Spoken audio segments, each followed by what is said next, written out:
नमस्कार, आप देख रहे हैं हॉर्नबिल टीवी भारत। मध्य प्रदेश की राजधानी भोपाल में महिलाओं को प्रोत्साहित करने के लिए एक अनोखा और प्रेरणादायक 2 दिवसीय कार्यक्रम आयोजित किया गया। इस खास आयोजन का शुभारंभ भोपाल के सांसद आलोक शर्मा की धर्मपत्नी डोली शर्मा ने दीप प्रज्वलित कर किया। इस कार्यक्रम का उद्देश्य है महिलाओं की भागीदारी को बढ़ावा देना, उन्हें सशक्त बनाना और उनके हुनर को मंच देना। इस पहल को मुख्यमंत्री डॉक्टर मोहन यादव की प्रेरणा और राज्य सरकार की महिला सशक्तिकरण नीति के अंतर्गत एक बड़ा कदम माना जा रहा है। जब देश और विदेश में मुख्यमंत्री उद्योग, संस्कृति और रोजगार के लिए प्रयासरत, वही भोपाल में महिलाओं के लिए यह आयोजन एक नई दिशा रहा है। इस मौके पर मौजूद रही निकिता सिंह, जो ग्वालियर से है और इस आयोजन के प्रमुख संयोजक है। आइए विस्तार से और जानेंगे। अपना नाम वगैरह मेरा नाम जूही तिवारी है। जो लिम प्रोडक्ट है ये दुबई बेस्ड डॉक्टर्स की टीम ने डेवलप किया है प्रोडक्ट को, और यहाँ भोपाल की जनता को पहली बार रूबरू कराया जा रहा है इस प्रोडक्ट से। इसका यूज करके सब लोग देख रहे हैं और एक्सपीरियंस कर रहे हैं कि किस तरह का ये बहुत ही अमेजिंग प्रोडक्ट रेंज है। और इसी के साथ में जो ज्वेलरी ब्रांड है वो काफी बड़े सेलिब्रिटीज इंडोर्स करते हैं।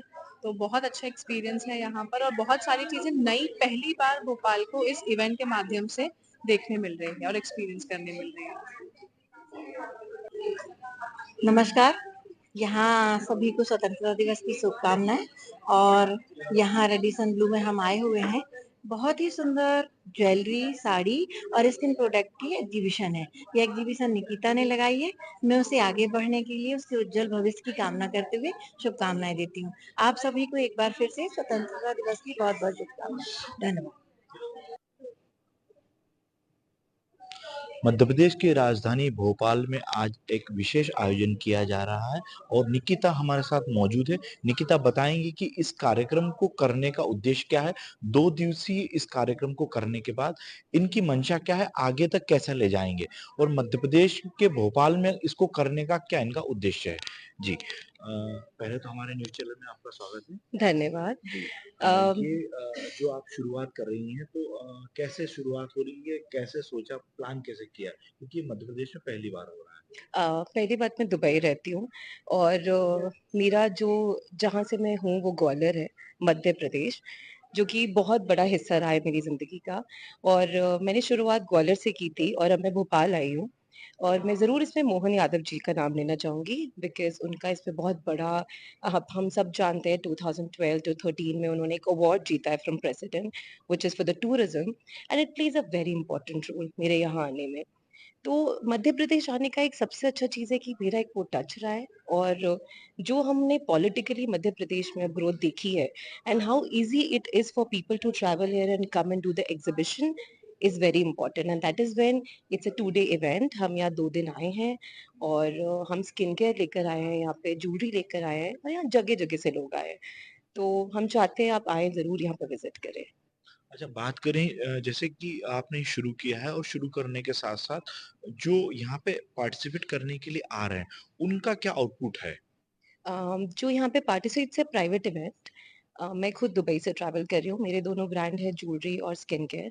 और जो साड़ी ब्रांड है वो इंदौर से आया हुआ है, उनकी एक्सक्लूसिव साड़ीज है। एंड जो मेरा स्किन केयर ब्रांड है that is based of Dubai. But I think मेरे को शायद प्रमोशन स्टार्ट ही मध्य प्रदेश से करना था। Like I said, it's very close to my heart. अच्छा, बात करेंगे कि जैसे कि विशेष तौर पर आप लोगों ने यहाँ पे 2 दिन का ये शुरुआत की है और आउटपुट भी जैसे आने वाले लोगों से आपको मिला है। आगामी आपकी इसको आगे ले जाने के लिए प्रक्रिया क्या रहेगी। बिल्कुल, आउटकम बहुत अच्छा मिला है, स्पेशली स्किन केयर में। तो मैं अभी आगे इसमें ग्रोथ देख रही हूँ। इंडिविजुअली व्हेन आई स्टार्ट, पहले हम मध्य प्रदेश से देख रहे हैं, फिर हम बॉम्बे, दिल्ली। तो ये जहाँ तक है 6 मंथ्स में ऑल ओवर आप स्किन केयर देखोगे, everywhere in the India and over the overseas also. तो ये थी हमारे साथ निकिता, जिन्होंने बताया कि जिस तरह से 2 दिन का इन्होंने भोपाल में यह शुरुआत की है और इन्हें अच्छा आउटपुट भी मिल रहा है। हॉर्नबिल टीवी के लिए मैं अमरीश शर्मा, भोपाल। जन्माष्टमी के पावन अवसर पर उत्तर प्रदेश के मुख्यमंत्री योगी आदित्यनाथ मथुरा पहुंचे, जहां उन्होंने श्री कृष्ण जन्मस्थान पर दर्शन किए, साधु संतों का सम्मान किया और कई विकास योजनाओं का लोकार्पण भी किया। मुख्यमंत्री ने गोवर्धन पर्वत पर बनी डॉक्यूमेंट्री का अवलोकन किया और विशाल शिलान्यास कार्यक्रम में भी हिस्सा लिया। अपने संबोधन में मुख्यमंत्री योगी आदित्यनाथ ने कहा, जहां सनातन है और श्री कृष्ण जिनके दिलों में बसते हैं, उन सभी को मेरी तरफ से जन्माष्टमी की हार्दिक शुभकामनाएं। इस दौरान उन्होंने मथुरा वृंदावन को 647 करोड़ रुपए की 118 विकास परियोजनाओं की सौगात दी। इन परियोजनाओं में परिक्रमा मार्गों का सौंदर्यीकरण, कुंडों का जीर्णोद्धार, प्रवेश द्वारों का निर्माण और श्रद्धालुओं की सुविधाओं के लिए कनेक्टिविटी बढ़ाने के कार्य भी शामिल है। सुनिए।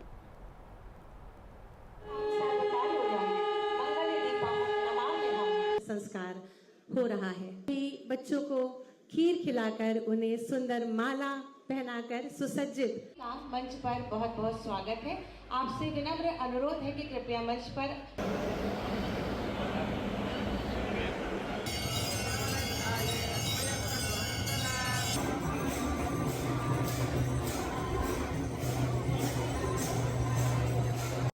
देश भर में जिस तरीके से जन्माष्टमी बनाई जा रही है, ऐसे में उत्तर प्रदेश के मुख्यमंत्री योगी आदित्यनाथ मथुरा पहुंचे, वहां पर कृष्ण जी के दर्शन किए, साधु संतों का सम्मान किया, बच्चों को खीर खिलाया और उनका भी सम्मान किया और साथ ही विपक्ष पर जमकर हमला किया। और हमारे कान्हा के प्रति श्रद्धा का भाव रखता है, उन सबको मैं आज की इस पावन तिथि की हृदय से बधाई देता हूँ और उन सबके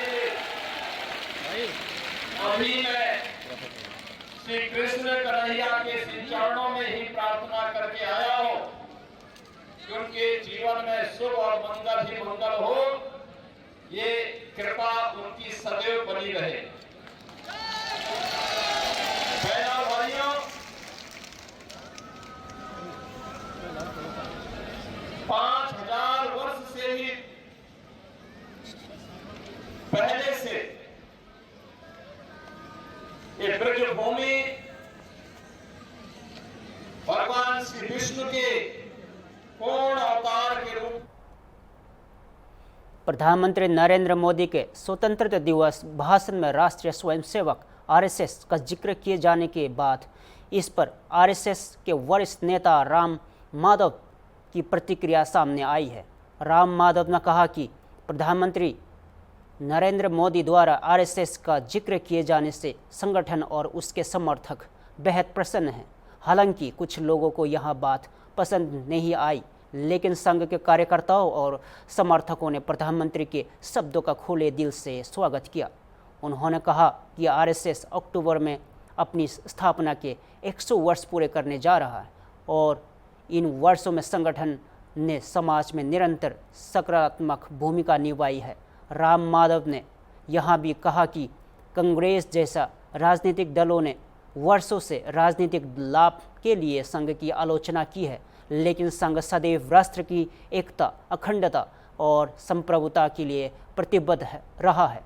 बसपा और आरएसएस के संबंधों को स्पष्ट करते हुए राम माधव ने कहा कि दोनों संगठन एक ही वैचारिक परिवार का हिस्सा है। बसपा राजनीति में सक्रिय है और आरएसएस समाज में। दोनों के बीच किसी प्रकार का कोई मतभेद नहीं है। सुनिए। आरएसएस की तारीफ किया, उसका जिक्र किया कि 100 साल पूरे हुए हैं लाल किले से। कैसे देखते हैं आप इस बयान को और कैसे एनालाइज करते हैं? कल माननीय प्रधानमंत्री जी 15 अगस्त के आज़ादी के दिवस के अवसर पर देश के संबोधन में आरएसएस के शताब्दी वर्ष का भी जिक्र करना और आरएसएस पिछले 100 साल से जिस प्रकार देशभक्ति भाव से, समर्पण भाव से और सेवा भाव से देश के लिए काम कर रहा है, उस काम का भी प्रशंसा करना और स्वयंसेवक सबके लिए प्रेरणादायी होंगे, यह बात कहना, यह हम सब आरएसएस के लोगों को तो बहुत प्रसन्नता इस बात को सुनकर हुई तो है ही, बट देश में करोड़ों ऐसे लोग हैं जो आरएसएस के शायद सदस्य नहीं है, बाहर से आरएसएस को देखते हैं, उसके कार्य की गहराई को समझते हैं। ऐसे करोड़ों देशवासियों को भी बहुत अच्छा लगा। एक बात याद रखना चाहिए, आरएसएस आज 100वें साल में प्रवेश कर रहा है अक्टूबर माह में। 100 साल से हर दिन बढ़ता हुआ संगठन आरएसएस है और कभी 100 साल में एक बार भी वो संगठन टूटा नहीं है और 100वें साल में भी उसका विकास ही हो रहा है, बढ़ ही रहा है। दुनिया में ऐसा कोई संगठन नहीं है, इसलिए प्रधानमंत्री ने उस बात की भी जिक्र की है कि दुनिया का सबसे बड़ा एनजीओ वॉलंटरी ऑर्गेनाइजेशन है, इसका भी जिक्र की है। उससे तो देश के करोड़ों लोगों के मन को बहुत प्रसन्नता जरूर हुई है। मैं जानता हूं कुछ लोगों को अच्छा नहीं लगा है, कुछ लोगों को अच्छा नहीं लगा। नहीं, देखिए कुछ लोग राजनीतिक कारणों से हमेशा आरएसएस का विरोध करते रहे। उदाहरण के लिए कुछ कांग्रेस के नेता हमेशा अपने राजनीतिक कारणों से संघ का विरोध करते रहे, भले ही अंदर से अंदर सब जानते थे, सब जानते हैं आज भी कि आरएसएस किसी राजनीति से परे होकर देश और हिंदू धर्म की सेवा करता है, अच्छे लोगों को बनाने के काम में लगा रहता है, मैन मेकिंग, व्यक्ति निर्माण ऐसे कार्य में लगा रहता है, सब जानते हैं। हमारा नीचे स्तर पर कई जगह संघ के अनेक कार्यों में सभी दलों के लोगों का सहयोग मिलता है, पर कुछ सभी दलों का, जब मैं सभी दल कहता हूं तो कांग्रेस भी शामिल है ही, बट किसी को लगता है कि भाई हमको आरएसएस का मुखर कर विरोध करे, पब्लिकली विरोध करे, उसको राजनीतिक फायदा होगा। बट कई लोग कहते हैं कि ये पार्टी है जो मतलब मुस्लिम विरोधी है, सॉरी आरएसएस संगठन मुस्लिम विरोधी है और डिविजन्स पैदा करता है, इस पर आपको क्या कहना है? हमारे देश की एकता, अखंडता और सार्वभौमिकता, यूनिटी, इंटीग्रिटी एंड सॉवरेनिटी, इसके खिलाफ जो लोग या जो संगठन काम करते हैं उनका हम विरोध करते हैं। किसी संप्रदाय विशेष, धर्म विशेष, राजनीति दल विशेष, किसी का विरोध हम नहीं करते हैं। इसलिए संघ सबको साथ लेकर चलने का ही प्रयास हमेशा करता है। संप्रदाय विशेष, धर्म विशेष, राजनीति दल विशेष, किसी का विरोध हम नहीं करते हैं। इसलिए संघ सबको साथ लेकर चलने का ही प्रयास हमेशा करता है। राम माधव जी, अभी पीएम साहब ने तारीफ करी है कल, लेकिन पीछे कुछ अटकलें ऐसी लगाई जा रही थी कि बीजेपी और आरएसएस में कुछ अच्छा नहीं चल रहा है, इसको आप किस तरह से देखते हैं? ये तो अटकलें तो समय समय पर लगाए ही जाते रहते हैं। जब और कुछ मुद्दा नहीं मिला तो आरएसएस को चित्र पर लाया जाता है, पिक्चर पर लाया जाता है, कहा जाता है कि आरएसएस और बीजेपी के बीच में तनाव नहीं है।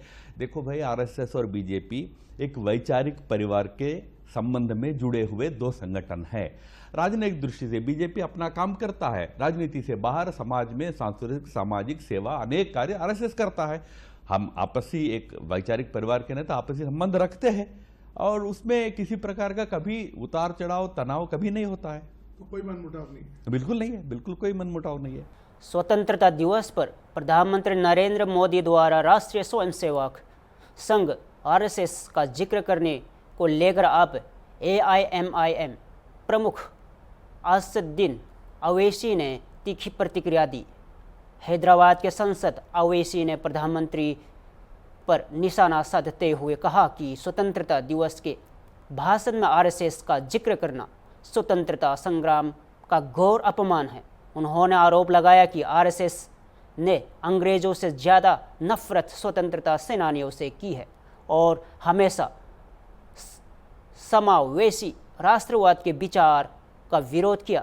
अवैसी ने प्रधानमंत्री द्वारा श्यामा प्रसाद मुखर्जी का जिक्र करने पर भी सवाल खड़े किए।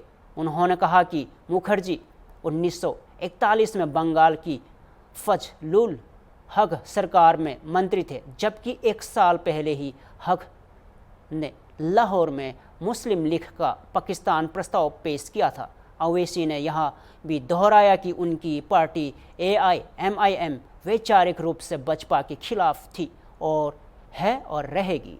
सुनिए। कि मेरी राय ये है कि हर प्रधानमंत्री देश का 15 अगस्त के दिन लाल किले से मुल्क की आवाम को, जनता को अपने भाषण के जरिए ये बताती है कि उनकी सरकार ने क्या किया या क्या करने वाले हैं। एक रिवायत रही है, मगर प्रधानमंत्री 15 अगस्त के दिन 2025 में खड़े होकर आरएसएस की तारीफ करना, उनके 100 साल के मुकम्मल होने पर उनके बारे में प्रधानमंत्री ने देश को जो बताया है, मैं समझता हूं कि ये हमारी जंग आज़ादी की जद्दोजहद की एक बहुत बड़ी तौहीन हुई है। इसलिए कि आरएसएस और उनकी जितनी तंजीमें हैं वो तो जंग आज़ादी में हिस्सा नहीं लिए, बल्कि वो तो अंग्रेज़ों की तायीद में रहते थे और वो अंग्रेज़ों से ज़्यादा मुजाहिदीन आज़ादी से नफरत करते थे, चाहे गांधी हो या जितने बड़े बड़े नेता उस वक्त के हो हैं। तो मेरा मानना यह है कि आरएसएस हमेशा से 1925 से लेकर अब तक और मुस्तकबिल में भी वो इंक्लूसिव नेशनलिज्म की मुखालिफत करती रही। जो यही इंक्लूसिव नेशनलिज्म जो हमारे बुजुर्ग गुजरे हैं, जो हमारे मुजाहिदीन आज़ादी गुजरे हैं, उन्होंने इसी बुनियाद पर इस देश को आज़ाद करवाया अंग्रेज़ों की गुलामी से। और जो हिंदुत्व की आइडियोलॉजी है वो हमारे भारत के संविधान के बिल्कुल खिलाफ है, बिल्कुल खिलाफ है। तो प्रधानमंत्री अगर आरएसएस के दफ्तर पर गए तो मैं कुछ नहीं बोला, क्योंकि मैं जानता था वो तो स्वयंसेवक थे और हमेशा रहेंगे। मगर जब आप प्रधानमंत्री के तौर पर ये कह रहे हैं और इस तरह की बात कर रहे हैं, जो संघ परिवार इस मुल्क में हेटरेट को फैलाती है, डिवीजन होता है, तो ये तो प्रधानमंत्री उनकी तायीद कर रहे हैं। आप हम देख लीजिए कि नॉन कोऑपरेशन मूवमेंट है। सत्याग्रह जो होती थी 1920 और 40 में, रोलेट एक्ट के खिलाफ जो एजिटेशन होता था, सिविल डिसोबीडियंस या क्विट इंडिया मूवमेंट था, या नेवल म्यूटिनी इन मुंबई थी, इसमें क्या आरएसएस नजर आती है क्या आपको? फिर आप देख लीजिए, मैं ये क्यों कह रहा हूं, आरएसएस का जो प्रार्थना है, वो प्रार्थना में क्या लिखा गया है बताइए आप? क्या वो प्रार्थना इंक्लूसिव है? फिर आरएसएस का जो शपथ है उसमें तो सिर्फ एक ही समुदाय के रिलीजन, उनके सोसाइटी, कल्चर की बात होती है। और फिर आप अगर हिस्ट्री में जाएंगे तो जब अंग्रेजों ने ये फैसला लिया कि कोई भी ऑर्गेनाइजेशन मिलिट्री ड्रिल यूनिफॉर्म पहन के नहीं करेगी, तो फौरन 29 अप्रैल 1943 को गोलवालकर ने एक सर्कुलर लिख दिया कि हम अपने इनका जो यूनिफॉर्म है निकाल रहे हैं। जबकि उस वक्त जो अंग्रेज बोलते थे उसके अपोजिट में देश करता था। आपने किया वो। एक और बात आपको जानना चाहिए कि श्यामा प्रसाद मुखर्जी कौन है। श्यामा प्रसाद मुखर्जी जनसंघ के फाउंडर हैं, महासभा के हैं और आरएसएस के एक जिम्मेदार थे अंडर अ पैक्ट। दिसंबर 1941 में श्यामा प्रसाद मुखर्जी बंगाल कैबिनेट में मंत्री बने। कौन उसको हेड कर रहा था? फजलुल हक। ये कौन था फजलुल हक? ये फजलुल हक वही आदमी था जो पाकिस्तान के रेजोल्यूशन मुस्लिम लीग के सेशन लाहौर में मार्च 1940 में मूव। आज देश के पूर्व प्रधानमंत्री और भारत रत्न अटल बिहारी वाजपेयी की पुण्यतिथि पर पूरे देश ने उन्हें श्रद्धांजलि अर्पित की। नई दिल्ली स्थित सदैव अटल स्मारक पर राष्ट्रपति द्रौपदी मुर्मू, प्रधानमंत्री नरेंद्र मोदी और कई वरिष्ठ नेताओं ने पुष्पांजलि अर्पित कर उन्हें याद किया। इस अवसर पर रक्षा मंत्री राजनाथ सिंह, जेपी नड्डा, किरण रिजिजू, गजेंद्र सिंह शेखावत और अन्य नेता भी उपस्थित रहे। प्रधानमंत्री नरेंद्र मोदी ने एक्स पर पोस्ट करते हुए लिखा, भारत की प्रगति के लिए अटल जी की प्रतिबद्धता एक विकसित और आत्मनिर्भर राष्ट्र के दृष्टिकोण को प्रेरित करती रहेगी। इस बीच हिमाचल प्रदेश में भी अटल जी को श्रद्धांजलि अर्पित की गई। राज्यपाल शिव प्रताप शुक्ल, उप मुख्यमंत्री मुकेश अग्निहोत्री और कई अन्य नेताओं ने उनकी सादगी, ईमानदारी और राजनीतिक मूल्यों को याद किया। राज्यपाल शुक्ल ने कहा कि अटल जी ने हिमाचल को अपना घर माना है और यहाँ के लोगों का दिल जीता। उन्होंने याद दिलाया कि वाजपेयी ने कभी भी भ्रष्टाचार से समझौता नहीं किया, भले ही इसके लिए उन्हें सत्ता क्यों ना गंवानी पड़ी हो। उप मुख्यमंत्री अग्निहोत्री ने वाजपेयी को एक मूल्यनिष्ठ और उदार नेता बताया जो दलीय सीमाओं से ऊपर उठकर सभी के सम्मान के पात्र रहे। सुनिए। नरेंद्र मोदी जी पुष्पांजलि अर्पित करेंगे श्रद्धेय अटल जी को। माननीय प्रधानमंत्री श्री नरेंद्र मोदी जी नतमस्तक होते हुए श्रद्धांजलि श्रद्धेय अटल जी को अर्पित कर रहे हैं। हिमाचल के लिए भी बहुत बड़ा योगदान घर भी उन्होंने बना। देखिए, अटल जी को आज सारा देश याद कर रहा है और इसीलिए उनको श्रद्धा सुमन अर्पित करने के लिए हम सब लोग यहाँ पे आए हैं। और उन्होंने मूल्यों की राजनीति की, उदारवादी नेता उनको माना गया और दूसरे दलों के नेता भी उनका सम्मान करते थे।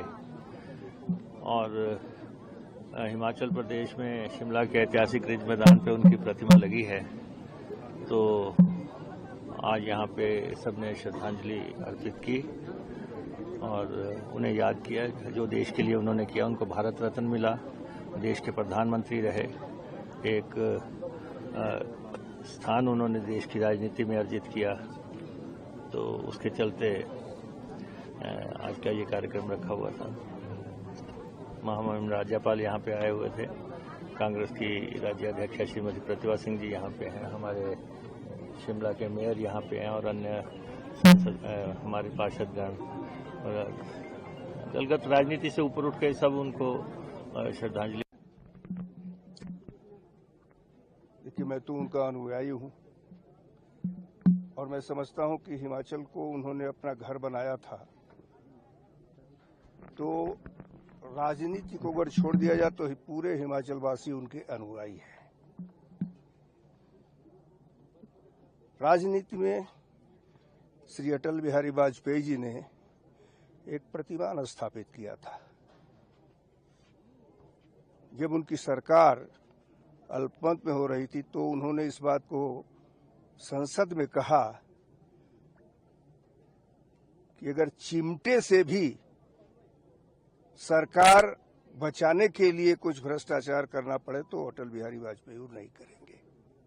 सरकार चली गई, लेकिन फिर देश की जनता ने उनको भारी बहुमत से पुनः प्रधानमंत्री बनाने का काम किया था और आज हम उनके श्री चरणों में अपनी श्रद्धांजलि अर्पित करते हैं। इस नाते ही यहाँ आए हैं कि आज के समय में भी हम लोग उनके बताए हुए मार्गों पर चल सकें, राजनीति कर सकें। लोकतंत्र में राजनीति होती है, लेकिन मुझे लगता है कि उस राजनीति की पूरी तौर पर श्रेष्ठता बनाए रखना चाहिए। फिलहाल के लिए इतना ही। ताज़ा खबरों के लिए जुड़े रहे हैं हुन बिल टीवी भारत के साथ।